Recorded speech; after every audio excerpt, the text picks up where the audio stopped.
नमस्कार, आपण पाहताय कोकणशाही चॅनल कोकणच्या समृद्धीचं. मी चिन्मय घुगळे. कोकणशाहीच्या सकाळच्या बातम्यांमध्ये आपणा सर्वांचं स्वागत.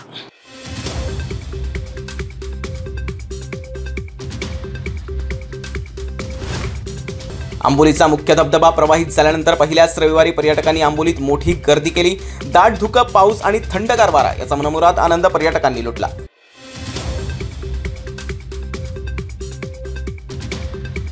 बांदा पानवळ येथे साईड पट्टी कमकुवत असल्यानं 3 वाहनात अपघात झाला. एसटी व टेम्पो एकमेकांना बाजू देत असताना रस्त्याच्या कडेला आदळून अपघातग्रस्त झालेत.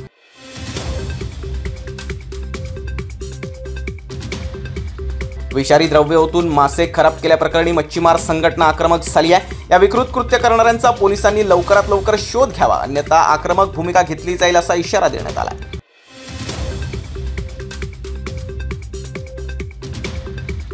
पणदूर घोडगे रस्त्यावर पांगरड तिठानजीक दुचाकीचा अपघात झाला. यात दुचाकीस्वार गंभीर जखमी झाला. त्याला उपचारासाठी जिल्हा रुग्णालय ओरोस येथे दाखल केलं असता रविवारी पहाटे त्याचं निधन झालं.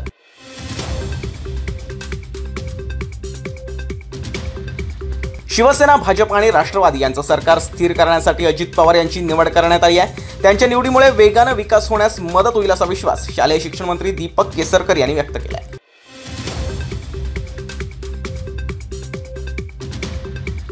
सिंधुदुर्ग जिल्हा राष्ट्रवादी काँग्रेस 100% शरद पवार यांच्या पाठीशी असून ते जो निर्णय घेतील तो आम्हाला मान्य असेल, असं राष्ट्रवादीचे जिल्हाध्यक्ष अमित सामंत यांनी म्हटलंय.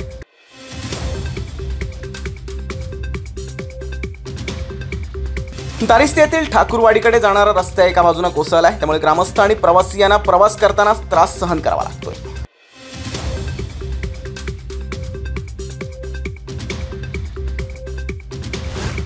आणि याबरोबरच कोकणशाहीच्या सकाळच्या बातम्यांमध्ये इथेच थांबतोय.